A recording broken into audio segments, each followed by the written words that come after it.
Hello, everyone. Noah Consequence here with another episode of my Give the People What They Want series. So, several days ago, an X account called Black Dumpling posted this. If you own the storytellers, you own the story. Worst thing that ever happened to D&D was not the satanic panic of the 80s. It was the engineered queering of D&D over the past 10 years. Ask Crumbs and Rob Kuntz and others. D&D has always been a game for everyone, but the people we invited in, the petulant left, didn't want that.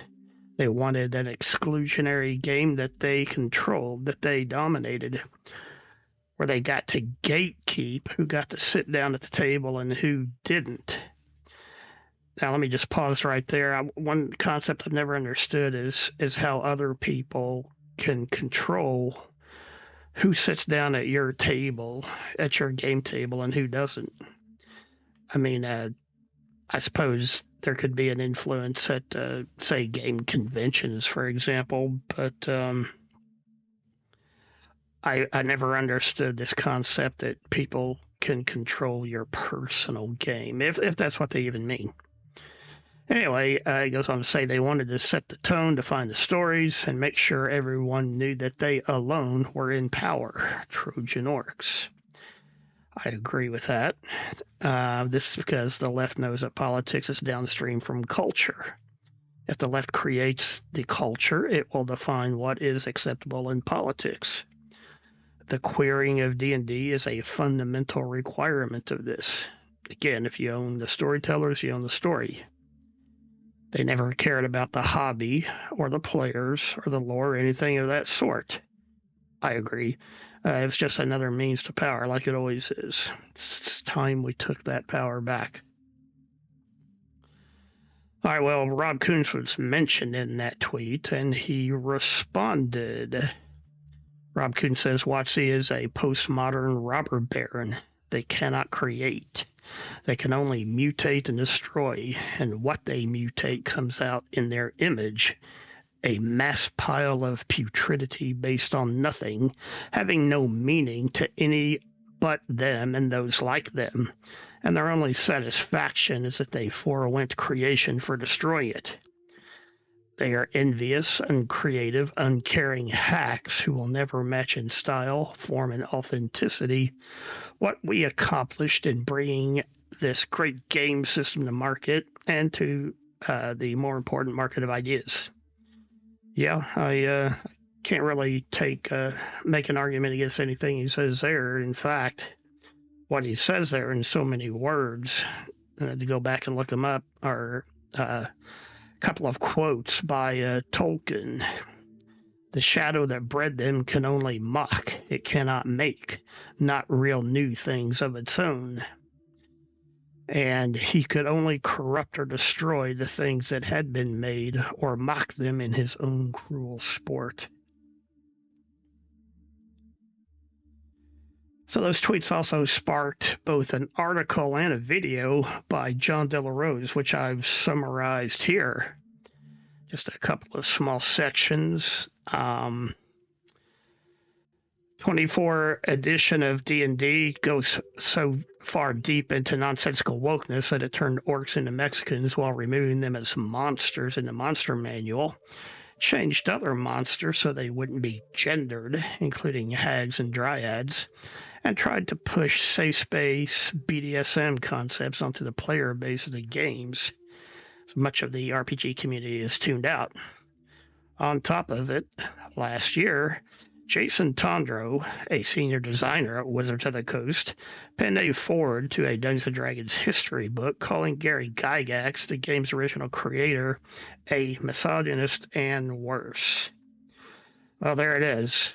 Again, every time I let it go, somebody brings up Jason Tondro, and then it gets me riled up again. I've already done several videos on this, but here once again is what I consider Tondro's greatest offending tweet. This was his response to all the backlash resulting from his preface in that History of D&D book. And he talks about the first paragraph, what to prepare for from criticism. He says, I did not write the preface until late, and I wrote it to address these concerns. It never occurred to me I'd rouse the ire of the grognards. It's obvious now that I look back on it, but I just don't take those critiques seriously even now. I consider those people not worth listening to, so I didn't anticipate their outrage. Yeah, so the problem with that is that Tondro is a grognard himself. In his interview video from last year, he talks about back when he played the original version of D&D, but he apparently didn't have any problem with the game back then. But now he wants to virtue signal and tell us in the preface to that D&D history book how racist and misogynistic the game was back in those days. And, by extension, the game's creators as well. It's as if he wants to say, I'm technically a grognard too, but now I'm just as enlightened and woke as you are. In my opinion, you could say he's a self-loathing grognard. Criticizing early versions of the D&D game has been around for a long time. However, my sense of things is that it wasn't until Tondro's preface in that History of D&D book that some people now saw it as acceptable to attack the game's creators on a personal level. I've said it before, and I'll say it again now. These people stand on the shoulders of giants and then boast about how much further they can see than them. All right, moving on. A few weeks ago, I posted a video where I talked about this article, an interview with John Haidt, president of Wizards of the Coast. And in that video, I talked about a few topics from the interview which interested me. However, the one topic that I did not talk about in that previous video is the exact topic which has been trending around. And that is the use of AI in the Dungeons & Dragons game. Here are some extracts on the topic. Just to summarize, he says, Magic and D&D are supportive of the art community.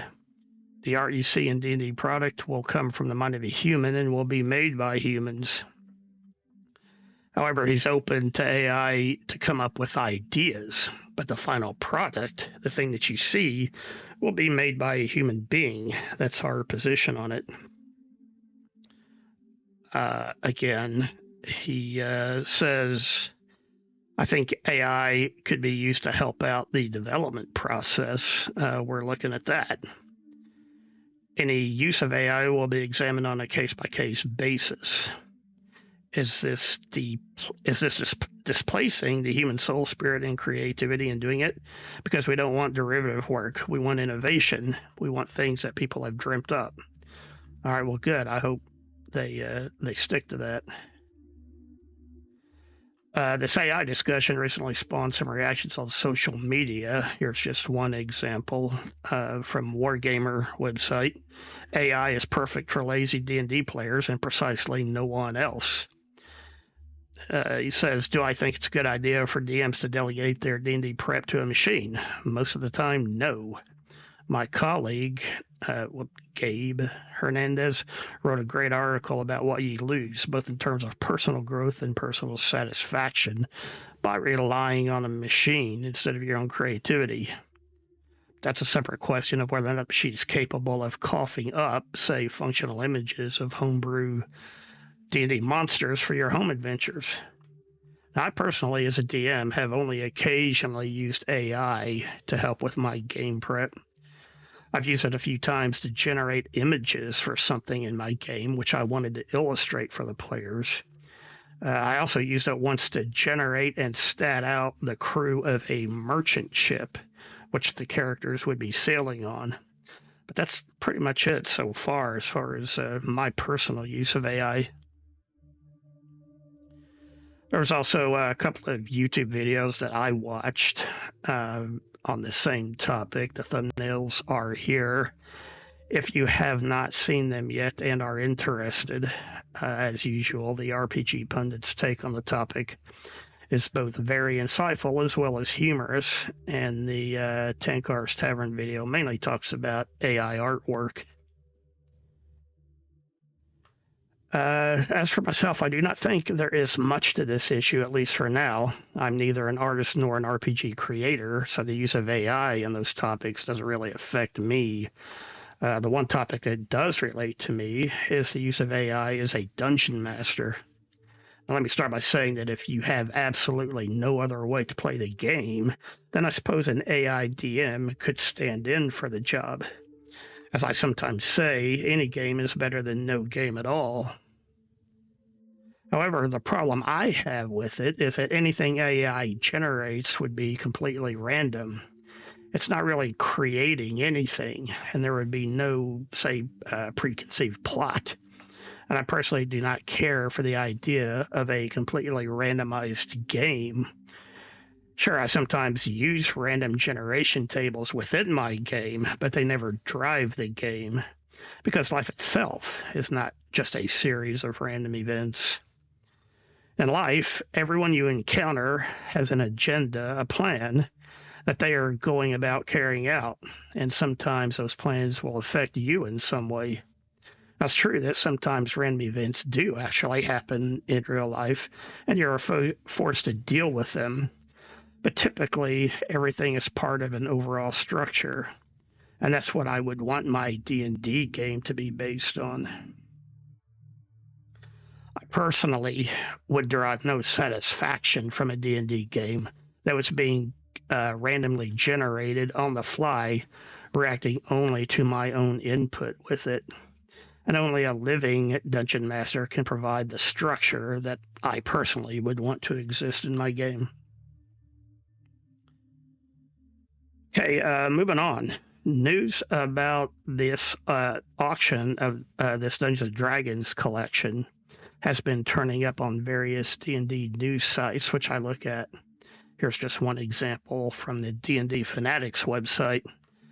Heritage Auctions, one of the world's leading collectible auction houses, has just released a large collection of vintage D&D books that are expected to potentially fetch hundreds of thousands of dollars. The auction ends on October 16th and features a number of iconic D&D titles. Extra parties will be able to bid on individual products taken from a single seller's collection and includes a number of rare finds. It says what items are included. Total of 149 items. Some of the most valuable items up for grabs include the wood grain D&D box set. In fact, there's two of them, both second and third printings, and I did a video on my own copy, which is a third printing, the D&D Red Box, the 1983 basic set. It says it's still in the shrink wrap. Another example, Danger at Dunwater, 1982 module for 1E, grade 9.8. We'll get to that in a minute. And then finally, one of the little brown books. The collection includes the legendary Blackmore supplement, first developed by D&D co-creator Dave Arneson. Now, old Dungeons & Dragons items come up for sale all the time on eBay, but this is the first time that I personally have seen a D&D collection being handled by a professional auction house. So I decided to go to the Heritage website and have a closer look. Another thing, this is the first time that I personally have seen Dungeons & Dragons products that have been slabbed and professionally graded. It may have been done before, but I personally have never seen it. I've only ever seen it done with comic books. But as mentioned a moment ago, here are the auctions for the original D&D wood grain box sets mentioned in that article, along with a couple of these so-called little brown books. You can see both those wood grain box sets are currently over $5,000 each. And that second printing there on the right looks pretty rough. By the way, these auction prices that you're seeing in this video were as of a couple of days ago earlier from the recording of this video. So they've probably gone up since then. Here are some more products. A couple of copies of the Steading of the Hill Giant Chief, which I featured in my campaign series, and a copy of G3, Hall of the Fire Giant King, which I also featured in my campaign. That second copy of the Hill Giant, you can tell, you can just barely see the reflection, but it's clearly still in the shrink wrap. And I assume the Fire Giant is too, because on both of them you can also see a price sticker. Now, the what I personally consider a truly rare item is the one on the far right, the Monster and Treasure assortment. And to my knowledge, is that is kind of hard to find. And you can see this one is still in the shrink wrap as well. So, yeah, $5.50, and it's probably gone up since then. A couple of copies of the Frost Giant module, which also featured in my campaign series. The one on the right considerably higher than the one on, the one on the left, considerably higher than the one on the right, at least as of when I took this screenshot, even though it's graded slightly lower. A copy of the Village of Hamlet, that's actually fairly common, as is C2 Ghost Tower of Inverness. Some more random selections. Now that second one from the left, five coins for a kingdom, $625. Now, judging from the grading, it's probably still in the shrink wrap, but man, that I would never guess for that module to bid up so high so quickly. Immortal Storm, and then even D1, D2, which is pretty common. It was setting at $155. A few more.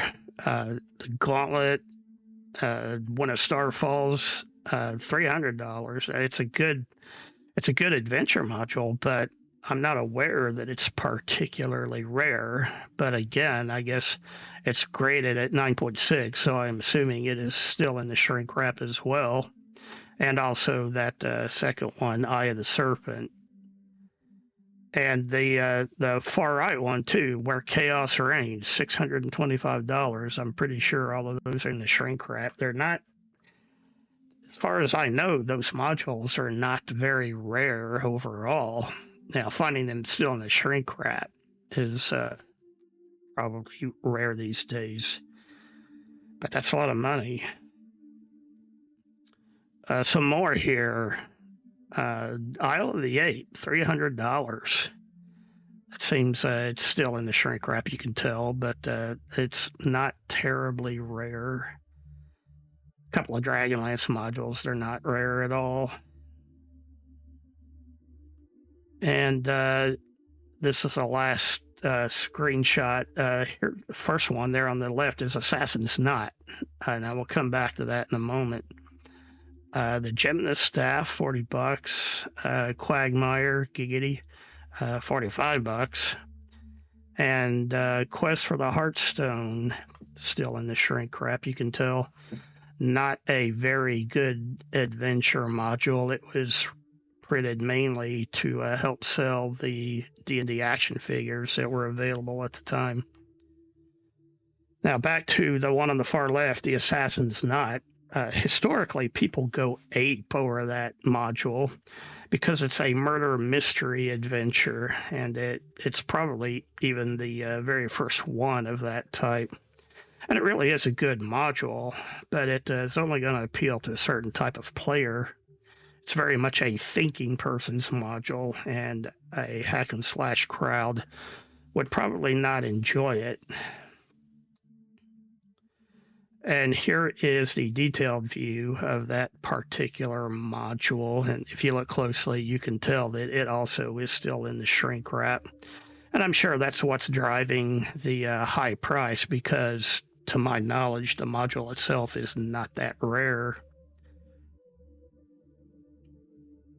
One thing that occurred to me while looking at all this is how much does it cost? to have something graded and slabbed like that. I had no idea.